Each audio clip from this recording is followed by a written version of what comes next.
Going the distance with local sports. This is the X Sports Network.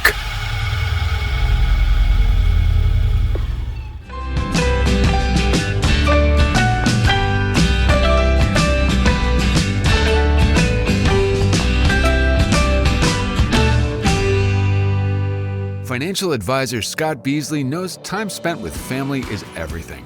As a founder of Beasley Wealth Management, his mission is to give clients the freedom to enjoy time with family without the burden of financial concerns. A local of Lawrenceburg, Scott deeply values building relationships with clients, ensuring they make informed decisions concerning asset management, tax planning, and retirement planning. Offering a free initial consultation, Beasley Wealth Management helps clients pursue their aspirations with confidence. Banking made simple and convenient. At Builtwell Bank, we're here for you. Whether you're making a milestone purchase or saving for retirement, our dedicated financial team will walk with you every step of the way because we care. From personal banking accounts to making sure your business and commercial needs are met, we'll make sure you have a dedicated Builtwell banker that understands your unique needs and goals. Serving Lawrenceburg and Summertown. Come see us today. Member FDIC.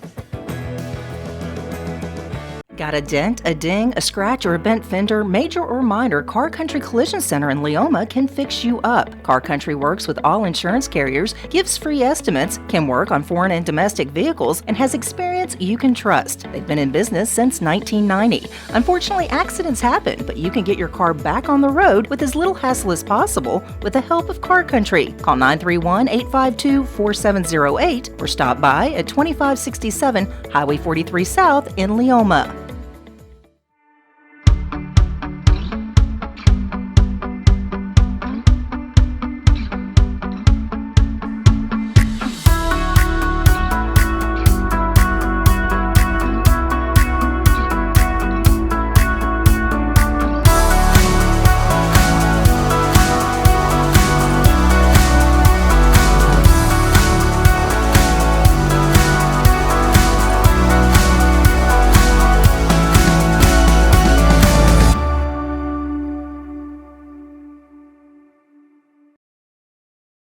At C&B Linen, fast, friendly, and reliable service is our promise to you. Because you're not just a customer, you're family. From multi-use linen to branded floor coverings and a complete range of cleaning supplies, C&B Linen is here to make sure you have everything you need. From our high-quality products to our fast, friendly, and reliable service, you'll experience the difference with C&B Linen. Because you're not just a client, you're part of our family. You'll be winning with C&B Linen.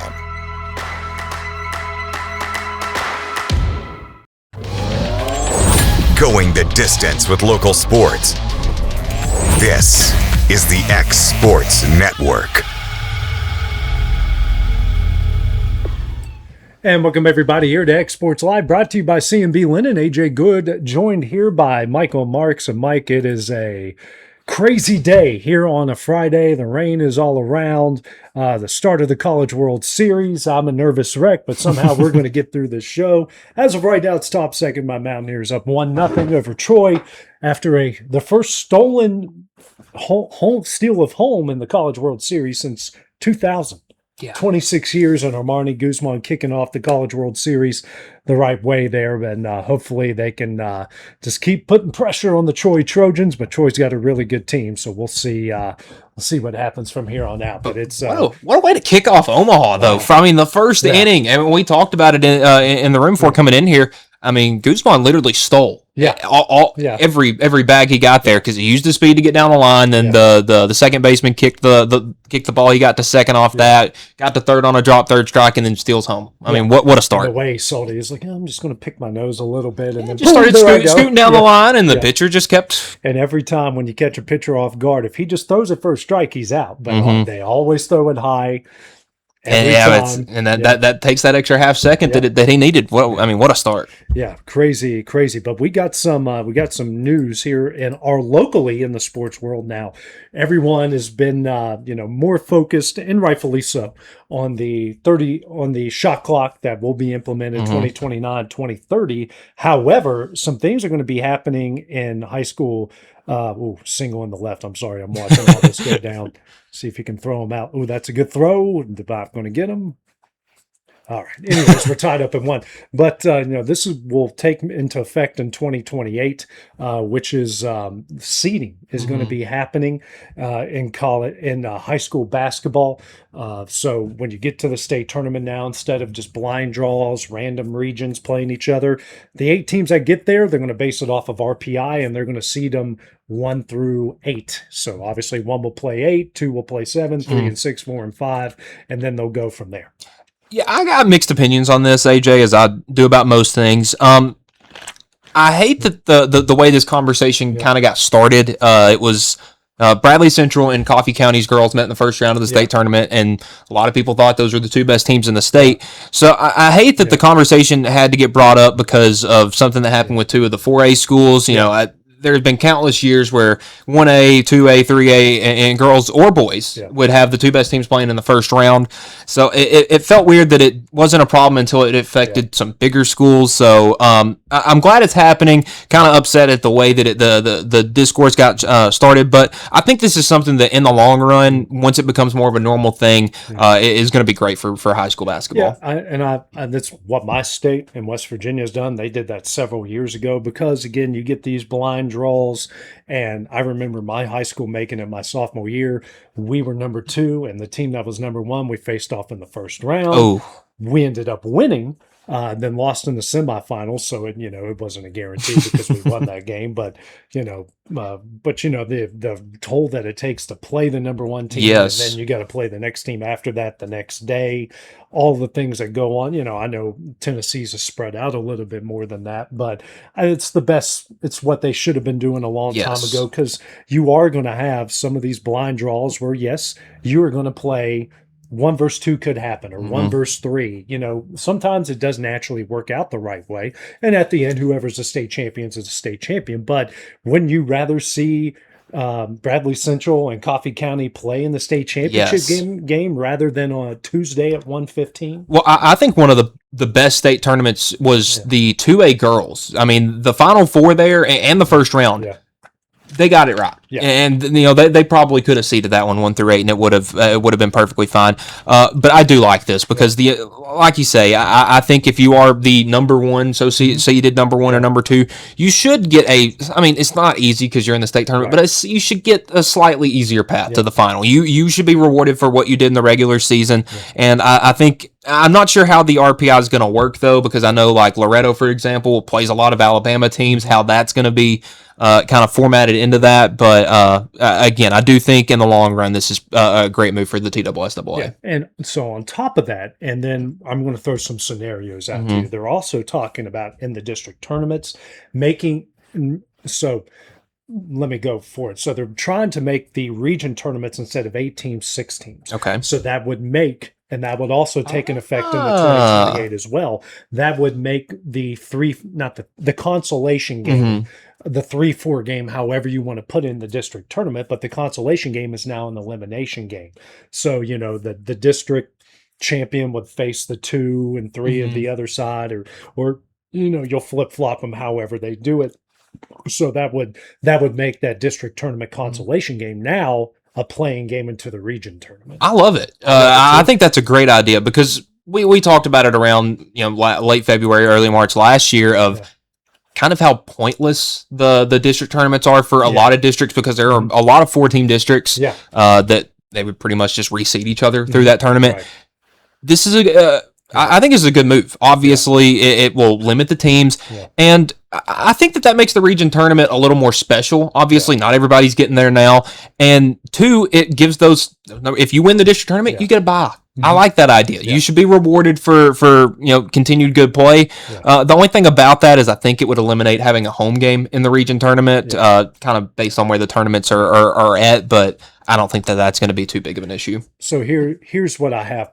I've got a couple proposals. Okay. So the first one is, because I found myself a lot I love the idea of the 3-4 game or the consolation game being an elimination game, because there's been a lot of times where there's teams just don't care, or one of the teams just doesn't care, and the other one gets blown out, and they're at the end of the year, whatever the case may be. How about, so, you get that and you seed them however you want. So there's two options you can go here. You can, whoever makes it to the region championship game, you can play that region championship game.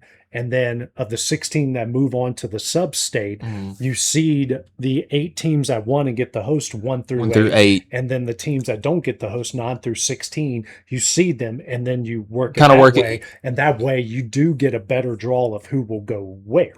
That's one option. The next option is forget about the region championship games. Okay. You seed everybody who makes it there. 1 through 16. One plays 16, 2, 15, on down the line, and that's who makes it to the state tournament. I would say I'm not opposed to either of those. I did kind of like the idea of, if you win your region, you're 1 through 8. If you have to travel for sub-state, you're that 9 through 16. Because, if you have to travel for sub-state, you should be penalized some bit, if you're able to win that game. Because it's miraculous to make it to the state tournament, but obviously you didn't win your region. I like this because it rewards the teams that keep winning, and I think that that's a big thing. Because really, I mean, if you're first place or fourth place now, you're playing the same amount of games. You're playing, I would argue to say, the same difficulty of games. I think this is a good way to give the winners maybe a bit of a break, but also kind of as a congratulatory for what they've been able to accomplish to this point in the season. I like them both. I just feel like there's been some region championship games that I've been to and that I've seen.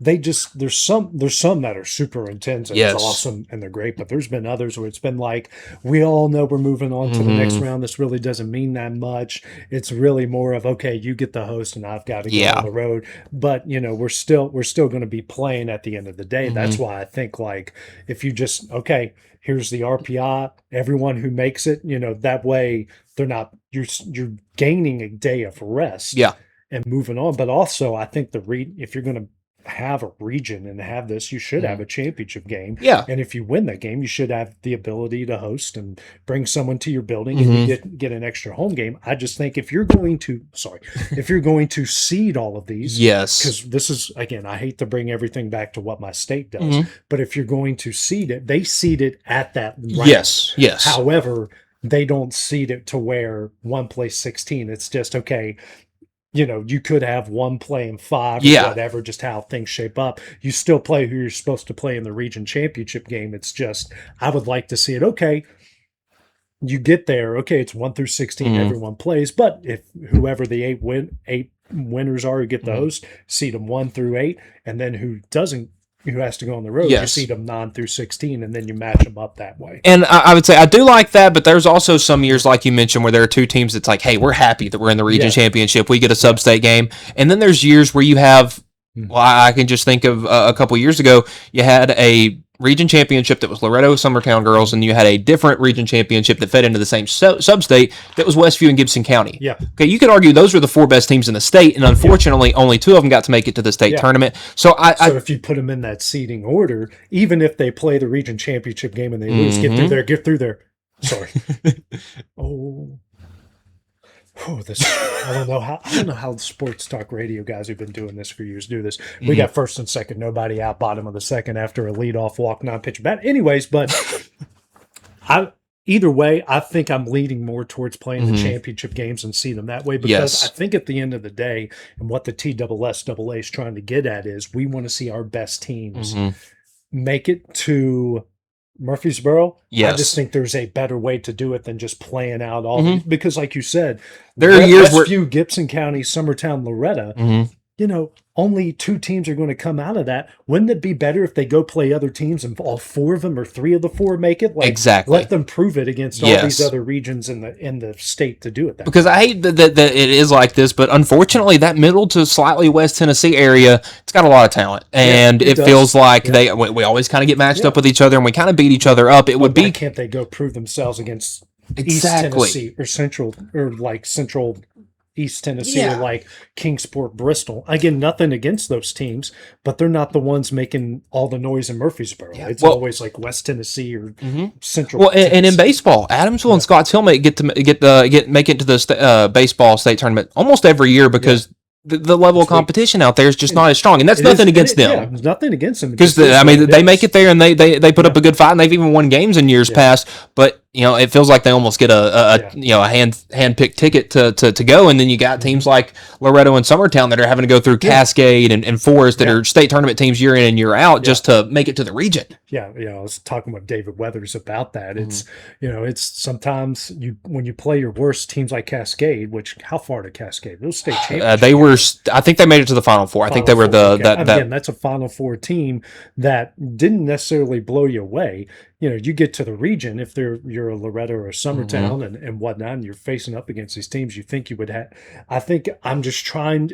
I know what West Virginia was trying to do is trying to get the best 8 teams from each classification in the Charleston. I think there's ways that TSSAA can do that and make sure the best 8 teams in all 4 classifications make it to Cookeville and make it to Murfreesboro. And I think that's the important thing. When we get to the state tournament, I don't want it to be, it's like, man, if this team didn't have to play this team in sub-state, we would have 2 of the top 4 teams here. Because right now they're I mean, we get great games, but we do get blowouts. Yes. And I'm not we'll get down ball.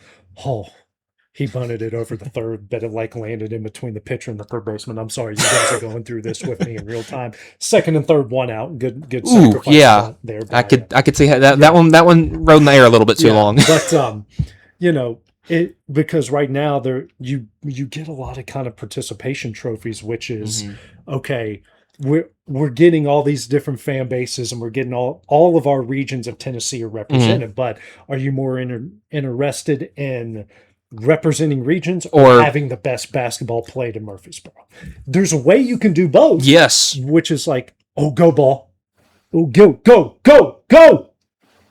And say, off the ball. And you missed it. I'm about 5 seconds behind you, so I see you celebrate, and then I say, "Oh wow, he got a hold of that one." He crushed it. And if that was pulled down, this is the bottom. That's our 9-hole hitter. That's the bottom of our order. Oh man, he had 2 home runs in the Super. I was about to say that was about that far from being gone. Here we were talking about the ball does not travel in Omaha. It's same one today. He missed it by 3 feet, if that going out, hit a rocket. Anyways, but I think for me. He threw a changeup right down the middle. Yeah, Can't that do one. That. No, sorry. Not at this level. No disrespect to my boys, but that's not Marshall. He missed about 3.5 feet. Yeah, but good hit. Yeah, but anyways, I think and honestly, I want to see this implemented in every sport. Yes. I think it should be implemented in volleyball, should be in baseball, should be in softball. Like, get your best teams to Murfreesboro. That should be the goal. Forget all this region. And it helps with those first round blowouts because and they don't always do this, but it feels like sometimes there's a not every year, but there's a team that makes it that probably shouldn't have. And I don't want to take anything away from them because when you make a state tournament, it's a big deal. But they go up there and get beat by 40. Yeah, and what does that do? And that's what West Virginia was wanting when they implement. And other states have done that. Is we're tired of 101-19, which I saw my fair share of 101-19, especially on the girls' side. Now they haven't completely eliminated it. However, we've gotten more competitive games, and like the first year that they did. That they did the seeding in girls basketball. No joke. The 5 and the 7 seed played in the championship game. And it was probably still a great game, though. It was incredible. And the place was packed. But in in AAA, they now have 4. It's a top seed. But AAA, it was 5 versus 7. Well, and I also it played out the right way. 1 versus 2 shouldn't play in the state championship every year. Sometimes they're not the 2 best teams. Right.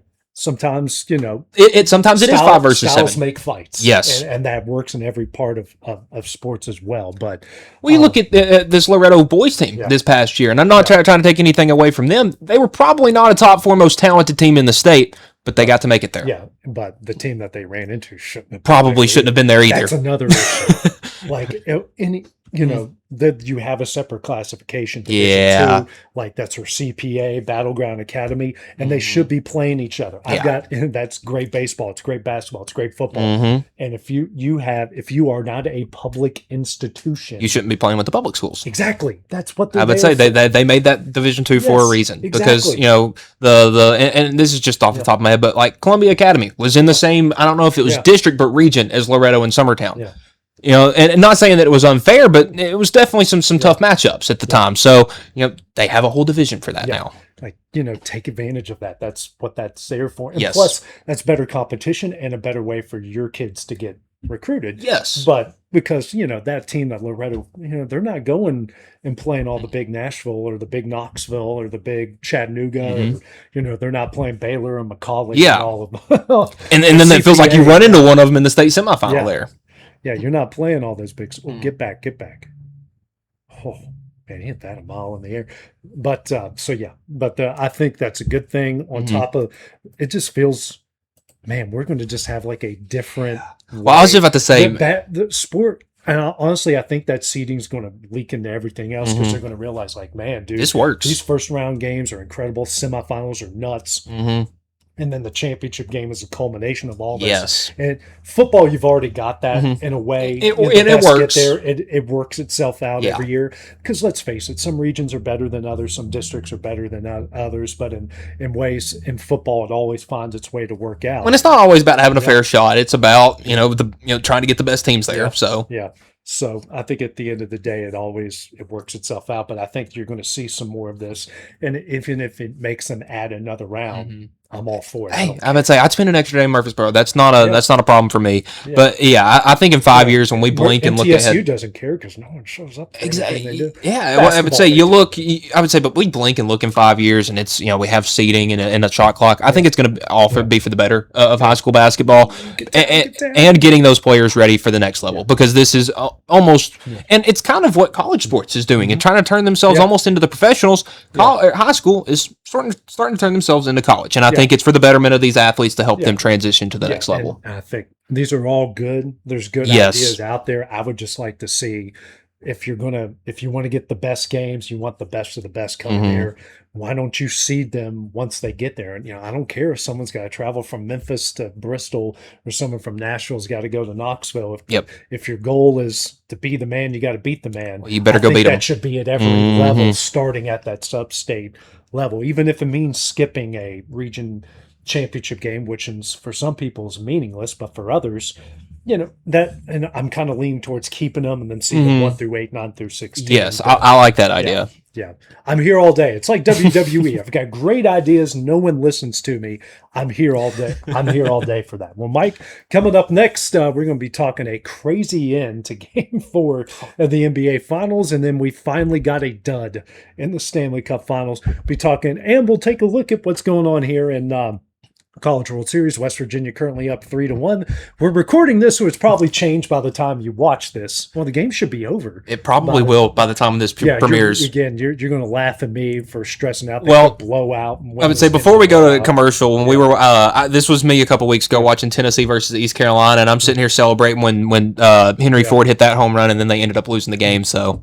Yeah, me and you were texting back and forth in real time. We were watching it. We were watching the game, Well, coming up next, we'll take a look at all that. We return on Exports Live, brought to you by C&B Linen. Going the distance with local sports. This is the X Sports Network. Best meal from south of the border, head to Cocina Real and Puente Grande for lunch and dinner. With a wide array of mouth-watering entrees, there's something for everyone on the menu. And you can't forget the cheese dip. They'll treat you like family, and you'll never leave hungry. Make Cocina Real Mexican Restaurant and Puente Grande Mexican Restaurant your choice for authentic cuisine, located in Lawrenceburg, Tennessee.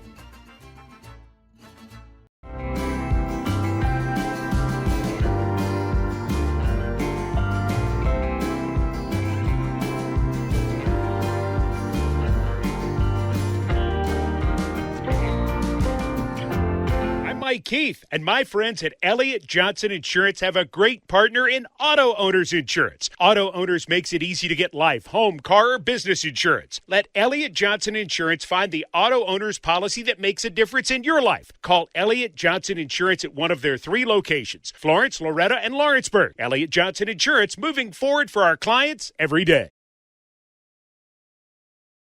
Comprehensive care with a compassionate touch. That will always be the guarantee at Encompass Healthcare in Etheridge, Tennessee. Whether you're looking for primary or urgent care, x-ray services, or weight loss treatments, the team at Encompass is equipped to serve your needs today. The doors are open Monday through Thursday from 8 to 5 and from 8 to noon on Fridays.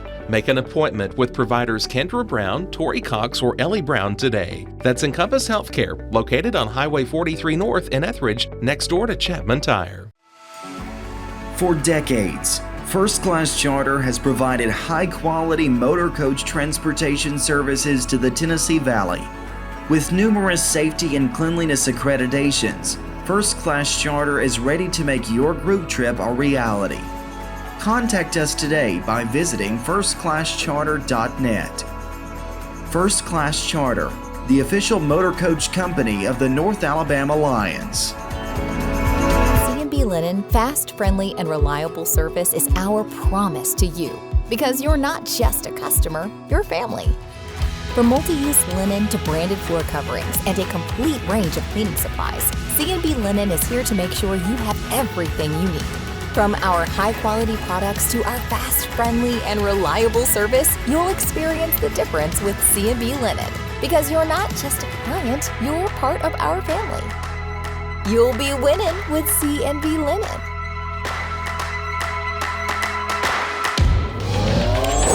Going the distance with local sports. This is the X Sports Network. And welcome back to X Sports Live, brought to you by C&B Linen. Mike, let's start things off on the pro side. We're going to talk some pro sports, and we'll get into some College World Series previews here. The other night, I'm not going to lie, I watched all the first half of Game 4 of the NBA Finals, and I thought that game was over. My son wanted to watch some Dude Perfect videos, so we pull up Dude Perfect. I put him to bed. By the time I take him to bed, there's like a minute left in the third, and they're still up like 17. Yeah, I think it was 17 at that point. Mm-hmm. And then I go sit down. No, I go lay in the bed. My wife was doing some stuff before she was coming to bed. And I pull it up because I was checking on how the Cubs blew another game. And I was really upset about that. And I look and I'm like, wait a minute, this is a 1-point game. Oh, they just doubled in the gap. This is a 1-point game with how much time left? Yeah. And 10 seconds or so. And I'm like, what in the world? And then I watch it. That next possession doesn't go great. De'Aaron Fox, for some reason, thinks he has to go for the layup, gets blocked. Yeah. Goes the other end. They call a timeout. Brunson misses, but the tip in by Obanobi. And unreal. And it's the biggest comeback. And some people will call it a comeback. Some will call it a blown lead, a collapse. Yeah. Anyways, history was made, and now a win away the Knicks are from winning their first title since God knows when. Yeah, I don't want to take anything away from the Knicks, but that was more of a San Antonio blown lead than anything. They only scored 30 points in the second half? Yeah, 30. And an NBA team scored 30 points in one half when they scored more than 30 in each quarter before then. Yeah. I just have never seen anything like it. It's kind of just I had the game on the whole time. Wasn't really paying much attention to it most of the really second, third quarter because it was a blowout after the first quarter. Yeah. And they just kept creeping back and creeping back. And one team was hitting shots and one team was not hitting shots. It felt like watching Tennessee from a couple years ago. And it was just I had that feeling that you were watching something special right before it happened because I had this feeling watching the Iron Bowl. Yeah. I had this feeling watching that Tennessee-Florida State game in Omaha from a couple years ago that it just felt different. And, this Knicks team is incredible. Yeah. And not just the way they came back. I mean, you have OG and Jalen Brunson both go for over 30 apiece. And Cap was huge on Victor Wembanyama in the second half because where he really he kind of wears you down into the second half. Wemby does. He's not been able to do that to the Knicks once this series, and if anything, the Knicks have worn him down for the second half. And the New York Knicks are one win away from an NBA Finals championship. And AJ, a year ago, we were talking about, man, what are they doing firing their coach? Yeah. Which I've always loved their coach. I hated what LeBron did to him in Cleveland. Yeah. He really had a good thing going there in Sacramento before egos got in the way. And then there comes a sacrifice fly. But, I've always loved him as a coach. I think he does things the right way. There's been a lot of defense played in this finals. I would say don't take that 14, 16 points in the second half from the Spurs as anything, but that was great defense by the Knicks. Yeah, it really was. I agree with you there. I just this Knicks team is they're the antithesis of some of these other teams. They all work together really well. Yeah, Brunson's a star, and Cat's a star, but they work together so well. They feed off each other. This is a very unselfish team where you look at, the Lakers and you look at the Thunder and you look at all these other teams that can be really selfish. They just play together, and when they play together and they play the way that they play, they're just, they're an absolute pain to anyone in their way. Well, you go look at plus minus, and I think sometimes that's an overused stat, but I think Josh Hart is the perfect person that stat was made for, because you could say his style of play is almost dead in this NBA. He played 33 minutes, 6 points, he only took 4 shots, 8 rebounds, 6 assists, 2 steals. He had a plus minus of plus 11. That was that was tied for the second highest on the team. And he doesn't have to go out there and put up points. He goes out there, he plays defense, he rebounds, and he hits shots when they need him to. The fact that that's a play style that's accepted in this finals. Same thing with Champagny from the Spurs. The fact that player is on the court for that reason, to play defense and not to hit shots. That's why this finals has been so much fun. It's a 3-1 series heading back to San Antonio, but man, and it's been great. It's been crazy. I mean, the scores don't always show, because there might be a couple possession games, but down the stretch, every fourth quarter is insane. It's nuts. It's one person making a comeback over another. It's really crazy how it's all been working out as Troy just ties the game up. This is. I would say we may have like you said, a 15-13 final. This someone at some point is going to run out of gas here, but both of these offenses are clicking. But it's been kind of crazy how that's worked out. And then we go to the NHL. The first 4 games were just nuts, and then Carolina just decides we're going to take over Game 5, and Vegas has no chance. And you know what? There was a lot of sports going on last night. You had the start of the World Cup, so maybe good that we did get kind of a dud in the NHL Stanley Cup Finals. But Carolina, it was more of a full game kind of example of what they showed on Monday night. Just dominant. They just went out there and they played their style of hockey. It felt like they were a little too physical for Vegas. It kind of felt like they were pushing Vegas around. And when Vegas can be the aggressor, they're the best team in the playoffs. I mean, we saw them run through the Western Conference. But when they're the team getting pushed around, allowing the other team to get more shots on goal, they've really struggled. And Carolina their style of hockey has really given the Golden Knights some problems. And that was the Golden Knights kind of had a medicine for it, an elixir for it in a way, and then like last night, Carolina just figured them out. And I know the Golden Knights struck first, and then Carolina kind of took over from there. So, they have found a way to, he's safe, found a way to figure him out last night. And now it's up to the Golden Knights to rebound and force a Game 7. And I would say, with their backs against the wall, they're going to have to control penalty time. That has been one thing that has given Vegas in the box all last. Yes, I would say if they can figure out a way to capitalize on some power plays, we saw this one going 7 from the start. So hopefully Sunday that Vegas can send us to 7 next Wednesday. But it's going to be about controlling penalty time. Yeah, absolutely. Speaking of World Cup, last night or yesterday, I should say, Mexico got off to a good start against South Africa. Wow, a lot, and I do mean a lot of red cards, yellow cards. We had 2 go out for South Africa, 1 for Mexico. They were playing 10-on-9 there at one point. Mexico wins 2-0 in their home country. Just a lot going on in that game, but Mexico gets a win. And then last night, I was telling you, because it happened at 8 o'clock or 9 o'clock. I think it was 8. I was watching Chechnya and South Korea. First half, South Korea kind of dominated the play there, but no score. And then, boom, Chechnya gets a header goal off a throw-in. And then South Korea comes back, has a beautiful goal. Then Chechnya on a indirect kick looked like they were going to get a goal, but the guy was offsides by, a hair. And that's literally all that makes the difference in But he soccer. Was offsides. Yes. I kind of thought he was offsides off the get-go. And then South Korea answers on the other end. And Chechnya came close a couple times to tying it. So, South Korea ends up winning that game. U.S. plays tonight against 6 against Paraguay. You're in your own country.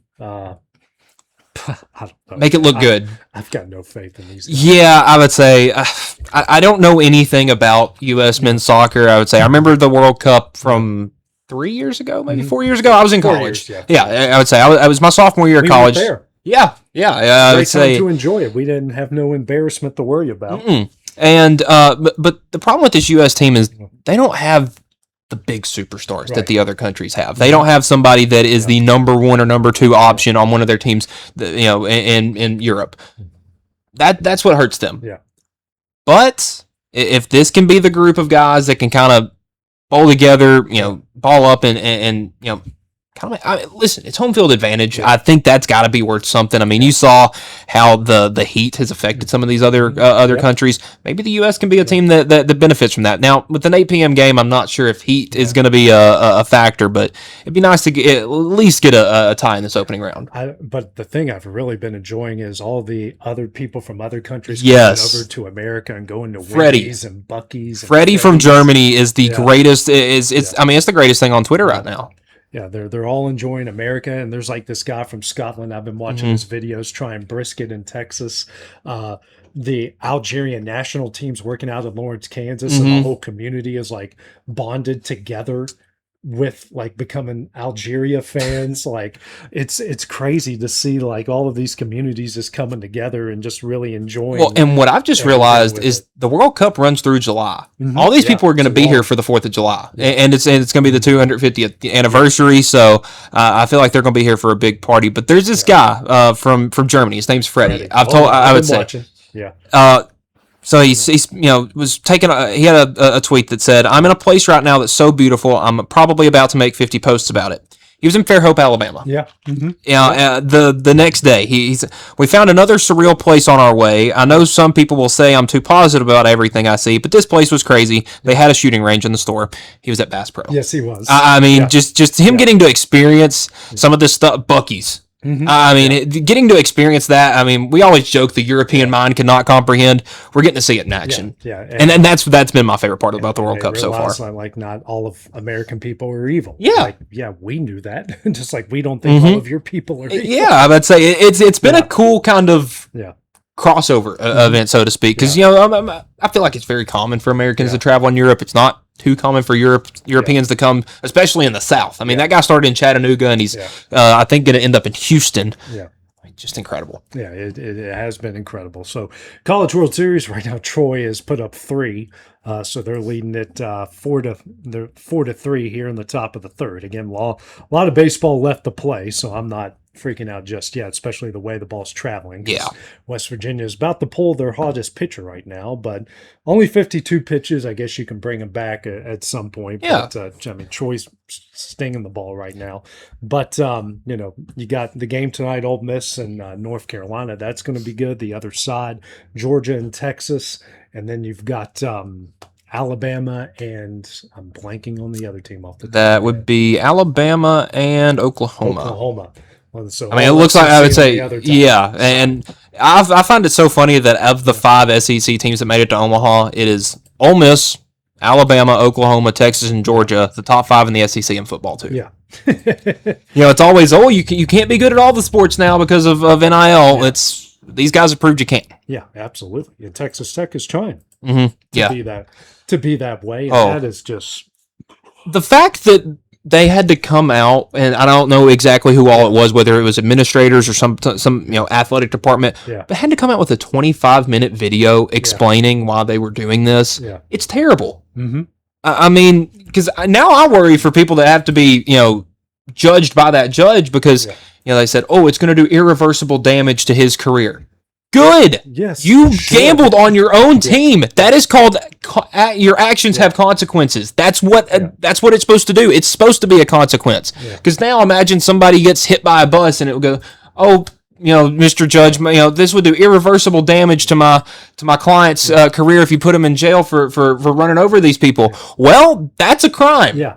Well, if you think it's obviously not the same level, but if if you think the NCAA is hard on that, the NFL's way worse. I was about to say, I would say, what was it? Calvin Ridley had to forego a whole year of his career, and he hasn't been the same since. The NFL's just going to look at you and go, "Oh, great, you got this, and you got a judge. Yeah, we don't care. You're not playing. Period. End of story." That's the thing, and there are so many laws, antitrust laws, and stuff like that protect colleges from stuff like this. But it's just, I mean, next up, it's the Big 12. The Big 12's got to make a decision here. And that's the thing. Whose side do you take? Because if you look at one side of the Big 12, you could say, okay, they're colluding against another school. That's a federal offense. That's not good. But then you have other people that are trying to play athletes who aren't going to be eligible. He's been given eligibility from a judge, but in the eyes of the NCAA, he's ineligible. Yeah, and again, this was a above average quarterback from Cincinnati that you're doing all this for. And I would say this guy is not going to win you a national championship. This guy's not better than what you had last year with Baron Morton, and he couldn't get you a point in the playoff. So, yeah. Anyways, but over to the College Baseball World Series, who you liking on both sides of the bracket? Going into it. You can't. What I've learned from this year, at least in the postseason, is if you rely on your pitching, you are done. So I'm looking at teams that have been able to consistently put up a lot of runs. On the bracket A, which is the Troy, West Virginia, Ole Miss, North Carolina. I'm funny enough, the two teams with the numbers by their name, I'm West Virginia or North Carolina. I felt like their offenses have been enough, and the fact that North Carolina's offense struggled as much as it did against USC, and they still won that series, feel pretty good about them. That other side, though, I mean, it's tough because you look. I mean, Alabama, their number one guy. He's not a no-hitter this year. Yeah. But he's also had games where he's been pulled in the second or third inning because he's given up 6 or 8 runs. Yeah. It's probably Georgia on the other side. I mean, Daniel Jackson is just amazing. They have so many guys that can hit the ball hard. It doesn't matter if it's going in or out. I mean, they got guys that can hit doubles, hit triples, hit home runs. I'm going the winner of Texas-Georgia on that side, and then I'll go North Carolina. Yeah, that's kind of what I was thinking. North Carolina's got so many guns offensively and defensively, but I'm kind of feeling Georgia just because they've got bunch of flamethrowers. Well, and this year they've got the pitching staff. Yeah. Wes Johnson, this is, I believe, his third year at Georgia. Yeah. They hadn't had the arms. They had, they've been able to put up 10 or 12 runs, but when you're giving up 10 or 12 as well, it's not going to be able to make you that far. They've got a staff this year. Yeah, they've got a bunch of flamethrowers and some big bats. So, you got to like their chances over there in Omaha. Well, and they got a catcher. It's up for the Golden Spikes award finalist. He's got over 30 home runs, over 25 stolen bases. That's incredible. Yeah. And I believe, Daniel Jackson is the only of the Golden Spike finalists that's still playing right now. I think who got robbed big time was Von Lackey from Georgia Tech. They put Rock Schwalski, he's going to be the number one pick in the draft from UCLA.